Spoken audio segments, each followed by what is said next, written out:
Princess Charlene of Monaco, at 47, has once again captured the world's attention not with a glittering red carpet appearance or a grand palace celebration, but with her strikingly candid words about her personal journey. With raw honesty, she admitted, "I went through a difficult time and my husband Albert stood by me." These words, though brief, carry the weight of years of speculation, whispered rumors, and endless headlines surrounding the life of a woman who went from Olympic swimmer to princess, from South African beauty to one of the most talked about royal figures in Europe. Her admission is not just a personal confession, it's a revelation that throws open the gilded palace doors of Monaco and invites the world to look at the human being behind the tiaras and titles. For too long, the narrative around Princess Charlene has been dominated by conjecture. Stories of marital strain, health crises, her long absences from the palace, and even talk of a so-called runaway bride on her wedding day have painted an image of a woman torn between duty and personal freedom. Now, by speaking about her difficulties, Charlene has shifted the conversation. She has reminded the world that royalty may be wrapped in glamour, but it does not shield one from pain, isolation, or struggle. To truly understand the significance of Charlene's words, one must return to her roots. Born Charlene Wittstock in Bulawayo, Rhodesia, now Zimbabwe, and raised in South Africa, she was far from the luxurious Mediterranean principality she would one day call home. Her early life was defined by discipline and athleticism, excelling as a swimmer who represented South Africa on the international stage, even competing in the 2000 Sydney Olympics. This background instilled in her not only a sense of resilience but also a straightforwardness that has remained part of her character even within the formal, sometimes suffocating, confines of royalty.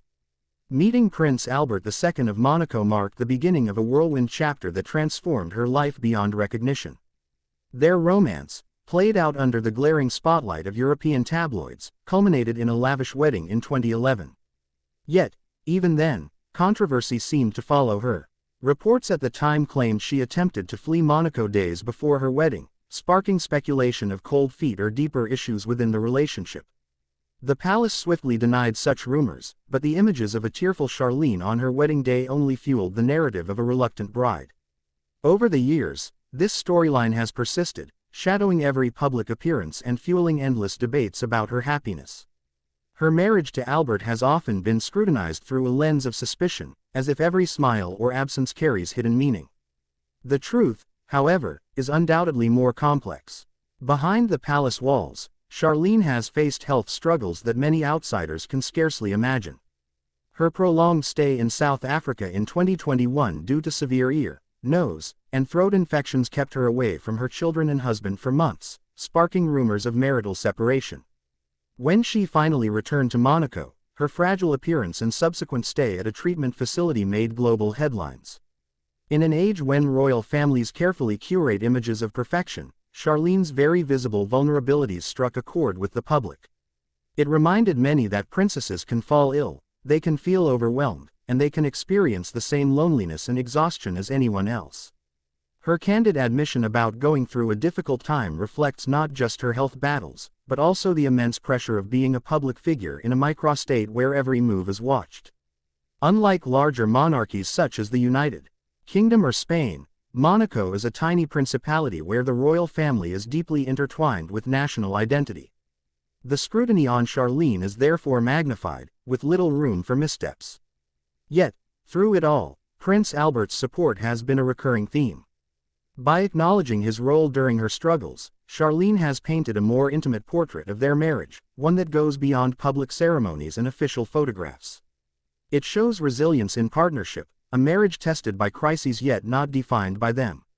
Their relationship, like any, has endured highs and lows, and her willingness to voice this publicly adds a layer of authenticity that has long been absent from the polished narratives the palace prefers.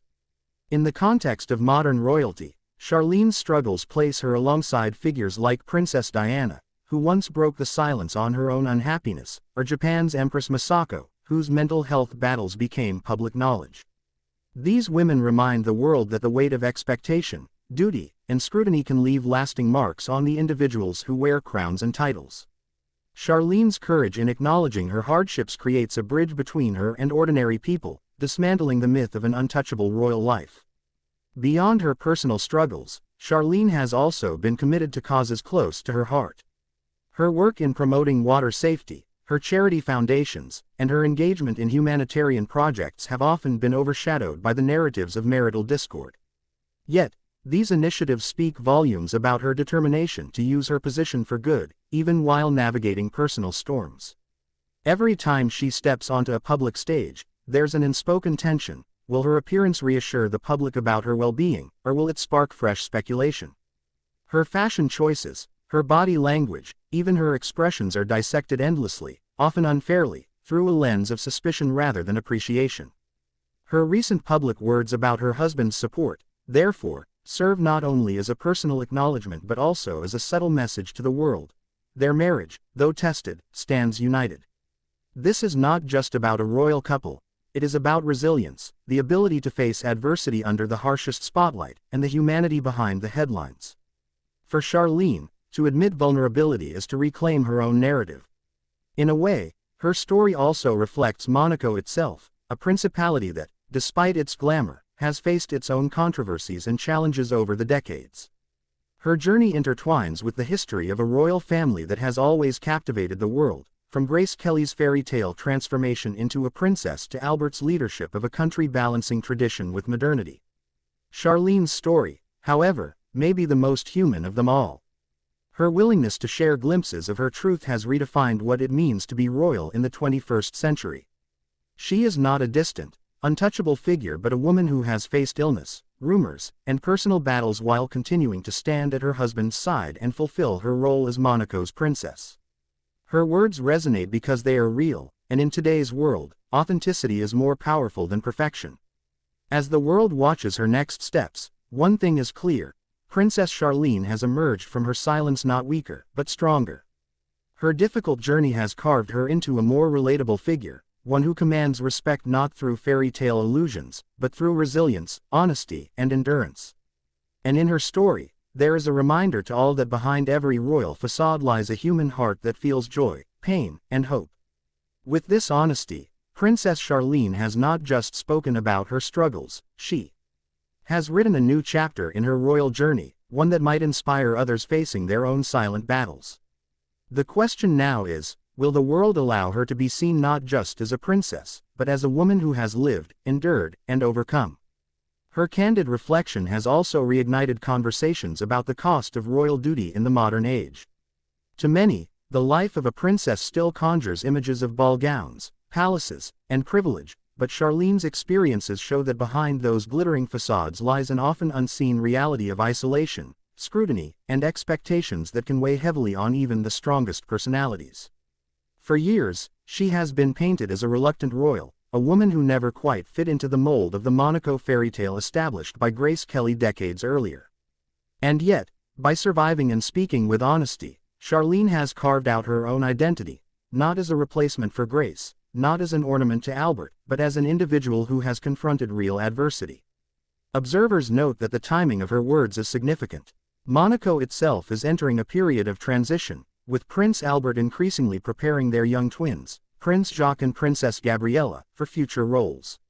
Charlene's visibility and strength will be vital in shaping not only the image of the royal family but also the stability of the principality. In a country where tourism, culture, and prestige are all intertwined with the reputation of its rulers, her presence carries symbolic power.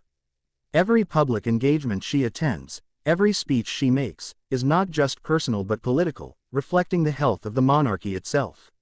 For many, Charlene's resilience echoes a broader shift in how royals across Europe navigate their roles in the 21st century. Silence and mystery no longer shield monarchies from scrutiny. Instead, it is honesty, vulnerability, and authenticity that foster public trust. Charlene's story stands as an example of how acknowledging imperfection can create stronger bonds with ordinary people who see in her not just a princess but a woman who has endured trials and come out stronger. Her struggle may have been deeply personal, but it now belongs to a wider conversation about mental health, resilience, and the cost of living in the public eye. Critics, of course, remain. Some argue that her absences, her visible discomfort in certain public roles, or her occasional strained expressions at events still raise questions. Yet perhaps that is precisely the point. Charlene is no longer pretending to be flawless. Her life, much like Monaco itself, is layered with contradictions: glamour and hardship, public duty and private pain, resilience and vulnerability. And in that duality, she has become more compelling than ever. By admitting her struggles and crediting Albert's support, Princess Charlene has given the world a glimpse of truth that many suspected but few ever heard directly. It is a truth that may not silence all speculation, but it reframes the narrative. No longer is she just the sad princess of Monaco. She is a survivor, a partner, and above all, a woman whose honesty has turned her pain into power. So what do you think? Has Princess Charlene finally silenced the rumors with her heartfelt honesty, or will the world continue to judge her through the prism of speculation instead of truth?